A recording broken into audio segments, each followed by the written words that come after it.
Alrighty, everyone, welcome back to DSP versus the Internet, episode 22, I believe, for July 16, 2023. If you missed part 1, go check it out. In the meantime, let's continue on with our Ultra member submissions for the week. Let's see what's next. In the case of pedophilia, we are talking about a condition which some people... Whoa, I can't hear it. That was way too low. Let me make it louder. I might need to up the volume on the stream. The volume was so low. Alright, let's go back, can we? Alright. In the case of pedophilia, we are talking about a condition which some people have clearly through no fault or choice of their own. There are various theories regarding the causes of pedophilia. Some experts claim that the causes are neurodevelopmental. Differences in the brain structure of pedophiles have been noted, such as frontocortical differences, decreased gray matter. There's also evidence that pedophiles often have the attraction that they do because they themselves were abused as children. So, pedophilia is likely caused by a variety of neurological causes, as well as environmental and developmental causes related to things like childhood stress and trauma. Furthermore, pedophilic attraction is not something that pedophiles can simply will out of their minds. Even with professional help, decades of research has found that pedophilic attraction is not something that can be cured. Rather, therapists have instead turned towards helping pedophiles resist their urges because they realize that they can't get rid of them completely. So, my basic point is this, right? We can only hold people morally responsible for things which they have control over. In the case of desires which people have no control over, while they can be held morally responsible based on how they respond to those desires, we cannot hold people morally responsible for having the desires themselves. The point here is that we shouldn't blame non-offending pedophiles because it's not their fault that they're pedophiles. They can't control their desires, they didn't choose to have their desires, and if they haven't acted on their desires, they haven't done anything morally wrong or blameworthy, and so by no reasonable moral standard can we say that they deserve to suffer. To make this point more intuitive, imagine... Well, I got a couple questions, even just before we even get further in. Number one, who out there is saying, and I'm not even talking just pedophilia, but in general, let's say people have bad inclinations, bad thoughts in their head, okay? So people are saying outright, like, they should be morally wrong for having those. Like, how do you know what's in someone's head to begin with? That's weird to me. Like, so we know, you know what I mean? Like, if you're going to say that something's morally reprehensible, usually the reason you know it even exists is because someone has acted upon it, correct? If something is in someone's head, you don't even know it exists. So how can you say something in someone's head as a thought is morally reprehensible unless that person actively chooses to act upon it? And I'll give you an example here, okay? There's some people who have awful, awful, awful thoughts in their head that they can't control. It's not their fault. It's mental illness. And they know these thoughts keep popping up, and they push them to the side. They never act upon them. They don't speak upon them, but it still bothers them because they keep having them. Why do I have these thoughts? They go to psychiatrists, they go to doctors, and, you know, they talk it out. Some of them take medication. You know what I'm saying? Until someone acts upon a thought, how can anyone really, like, judge them for it? You know what I'm saying? It's not like a person is acting, I choose to have these awful thoughts in my fucking head. And, you know, some people are haunted by them. Some people are tortured by the thoughts. I don't want this fucking thought. Why does it keep coming into my head? It's awful. You know, they're mentally unstable because of it. They're saddened. They're depressed. They don't want to live with these thoughts. I would think some people probably end their own lives because they can't get a thought out of their head. You know what I'm saying? So, I mean, is it morally... Okay, I guess the question is it morally accountable? You're only accountable for something that you act upon and hurts people, right? I think all of us can agree in our lives, and I'm not saying pedophilia, but we've all had weird thoughts. I've had thoughts where all of a sudden I feel like I just want to beat the shit out of someone because I'm angry about something. Did I act upon it? No, I didn't. Is it morally reprehensible to beat someone up? Yes, it is. But I've had the thought, you know. When I was a kid, I used to have some thoughts about, like, for example, you know, and now it's different. But when I was a kid, like, I'd be sitting there in my room, and my window's open, right? And it's the middle of, like, a spring day. And there'd be, like, a loud-ass bird right outside of my window. I'd be like, I'd be angry. Shut the fuck up. I could strangle that bird. And then I would think to myself, why did I just have that thought? Strangle a bird? That's awful. I don't want to strangle the bird. The bird's a piece of nature. But in the moment, you have a bad thought of something awful. Should you be held morally accountable because you had a thought like that? You know what I mean?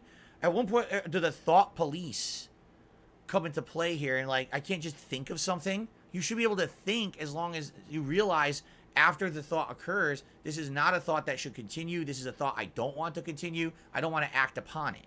So just because someone ends up having an awful, disgusting thought or a bad thought that they know is wrong, I don't think that they should be held morally accountable. It's if you continue to entertain those thoughts that you know are going to be harmful to others or even yourself or both, and then you act upon them. That's a completely different story. You see? So I don't even know, like, why do we even need to further the discussion? Like, we don't, like, what is the other 5 minutes of this video? I don't even know why it even needs to continue, right? Like, that's it. That kind of answers the question.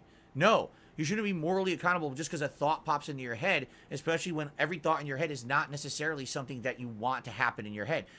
What about a dream? Should you be morally accountable for your dreams? Well, those are technically thoughts in your head, but you didn't control them. They just happen, even though they're subconscious. Oh, no, you know, morally accountable because something horrible happened in a dream in your head. No.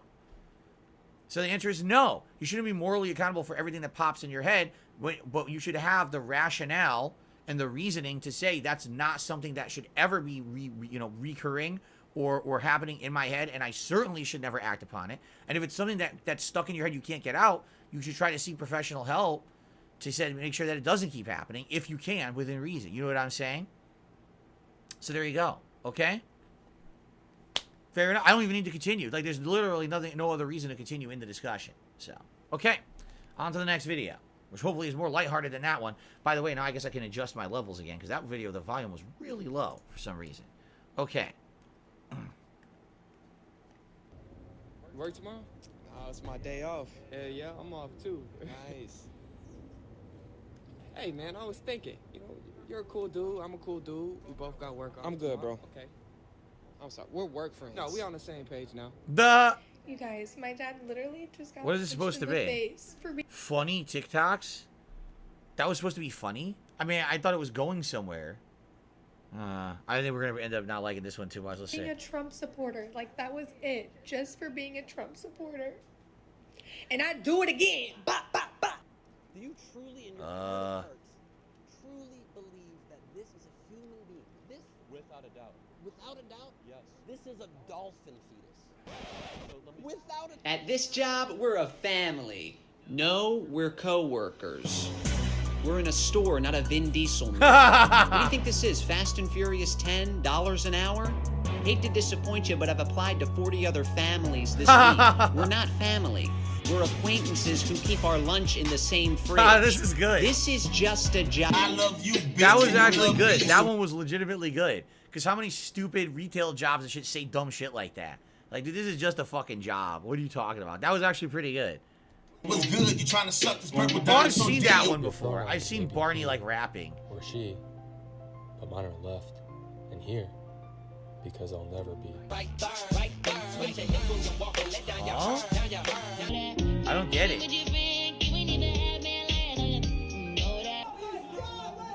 That was a mom and her daughter? What the hell are these? That trigger, cause I'm a crazy. And I said, Larry, these tennis courts are full. God knew that was you, Triple H, bro. Triple H, oh my God. Triple H, baby. Yeah, what's up, man? I remember Barney being so fired. Go, show. Wow. That was it. That was such a short montage. Okay. 24 years in her father's prison. The spine-chilling story. We'll watch some of this, but I mean, this is 13, 14 minutes long. I don't really think we're going to watch the entire video. I've been trying to urge you guys, if you're going to submit clips for this show, understand just that. It's a clips show. It's meant to be a bunch of clips. We're not going to be watching anything super long form. Like anything pushing 10 minutes, we're probably not going to watch in its entirety. So in this case, I don't know if we're watching 14 minutes. Let's at least give it a look to see what it is, but I doubt we're watching anything past, a few minutes if it's that long. 24 years in her father's prison. the spine-chilling story of Elisabeth Fritzl. While the mere idea of being confined to a small space is spine-chilling, the case we are about to discuss goes way deeper into this terrifying world. On April 26, 2008, town of Armstetten, Austria, was shocked to see Elisabeth Fritzl appear in the hospital, and was even more shocked to see her 19-year-old daughter after she'd been missing for years. When Elisabeth told local authorities about her 24 years of captivity, being confined to a makeshift cellar and repeatedly tortured at the hands of her own father, Josef Fritzl, left everyone nothing but horrified. What the fuck? Some people are just Born in fucked up, Austria man. to Josef and Rosemarie Fritzl on April 6, 1966, Elisabeth was one of the 7 children the couple had. At the age of 11, Fritzl started abusing Elisabeth. To save herself from her father, she ran away from home in January 1983. She went into hiding in Vienna, but was found by police in 3 weeks and returned to her parents. She rejoined the serving corps she had started and was eventually offered a job after graduating. On August 28, 1984, her father asked 18-year-old Elisabeth to help him carry a door into the basement of the family home. What she didn't know was that this door was going to be the seal for what would be her place of captivity for the next 24 years. What As the Elisabeth fuck? held the door open for Josef, he knocked her out by holding an ether-soaked towel on her face until she fell unconscious. He threw her into the chamber after this. She wouldn't see the outside world for the next 2 decades. After her daughter's disappearance, Rosemarie filed a missing persons report. 1 month into the investigation, Fritzl gave a letter to the police, which he had claimed was written and sent by Elisabeth. Wait, I'm confused. So the mother doesn't live with them anymore? Because how would the mother not know that the daughter's captive in the fucking basement, right? So did the mother break up with the father, and that's how she didn't know that the father was doing this? This letter was one of several he forced Elisabeth to write while being held captive. According to the letter, Elisabeth was tired of living with her family and ran away, not wanting her parents to look for her. Josef convinced the authorities that Elisabeth had joined a religious cult she talked about as a child. He pretended as if he didn't know where she was, about 20 feet below where the officer was standing. How does it make any sense? How the fuck If does the mother you not already know? feel petrified, hold on to your seat. It gets darker.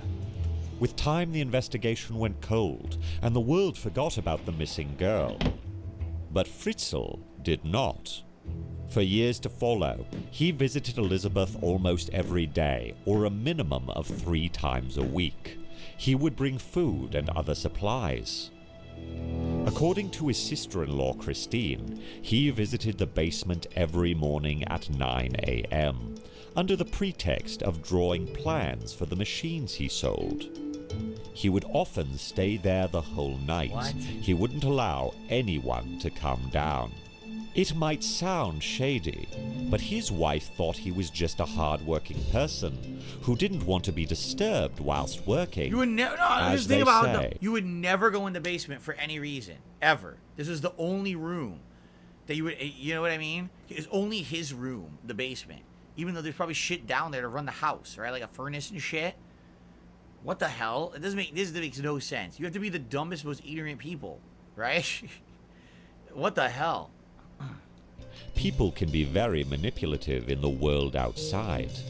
To the tenants living in a ground floor room, he explained the noises coming from the basement as faulty pipes or a gas heating system. To no one's surprise, they believed him. This concealed cellar he built around 1981 or 1982 had a 5-meter-long corridor and just 55-meter squared area. Oh my It god! had Look a what he. storage area, Okay. cooking and This bathroom. is completely different than what I thought it was. It's like a whole fucking like apartment complex underneath his house. You see that? He's got a bathroom. He's got several different rooms, and each one is noise isolated. All right, that's completely different. Still, though, why would you never, if you're living in the fucking house, why did he need, just think about this. Your significant other completely renovated your basement to be like an apartment, right? But you never go down there to ever check it out. It's just, he just goes down there and, oh, I'm doing plans. Why do you need 7 rooms? The fuck are you talking about? It's ridiculous.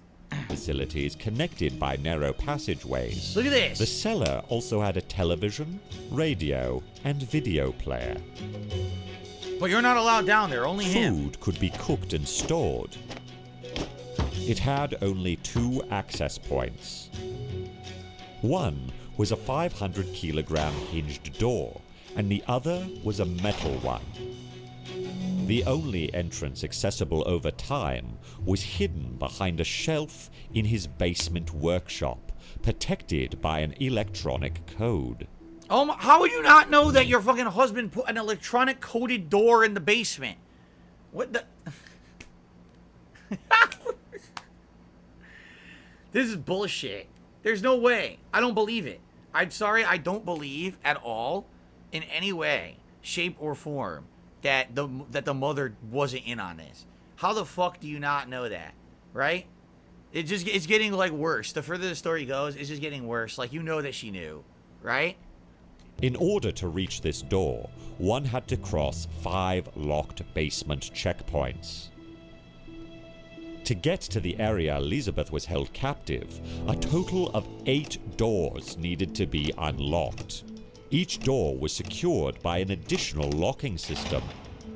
I'm sure there are actual prisons out there that have way less security than this.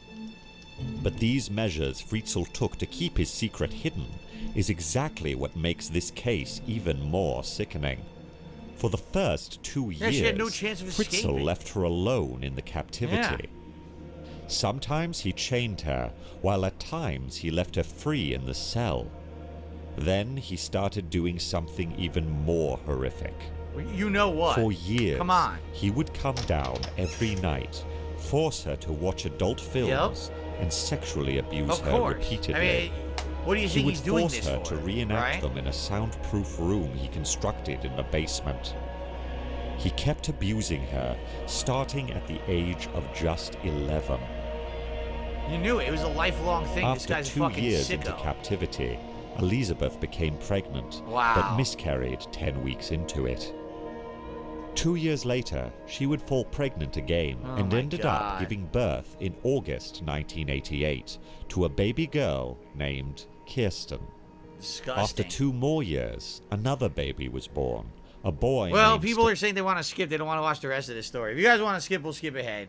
What's next? So hopefully something more lighthearted than this to end the video. Holy shit. People can't take it. I would keep watching. People are saying they want to go. All right.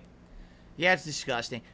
I'm just going to say this. There's absolutely no fucking way that the mother didn't know when he's shipping in a bunch of doors and he has like 10 rooms down there, all this shit. There's no fucking way you don't know that he's doing that. It's what it is this is a situation where she didn't want to know.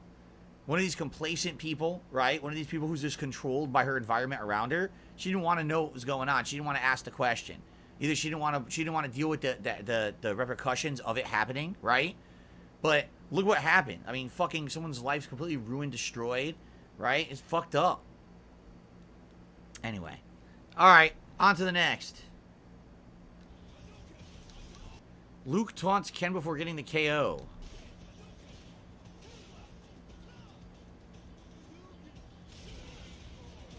Was that a fake Hadouken? Someone had said to me that there's a fake Hadouken in Street Fighter 6 that he can do, but I don't know how to do it. I don't know if it's just, is it a regular taunt input or whatever? I don't know how it works. So he did Hadouken to bait Ken, and when Ken dashed in, he Shoryukened him in the face. Yeah, I don't know how to do that. The regular taunt didn't do that, but maybe he only does it against like Ken and Ryu as a fucking, I don't know, right? Anyway, all right, well, that was part 2 of DSP versus the internet for the month. I mean, wow, that was weird. We don't have time. What we're going to do now is we're going to switch over to the standard member submissions, which are basically a randomized playlist of this week. I think it was like 50-some videos Let me find it here. Yeah, we got like it's like high 40, yeah. So, here, I'll just hit play.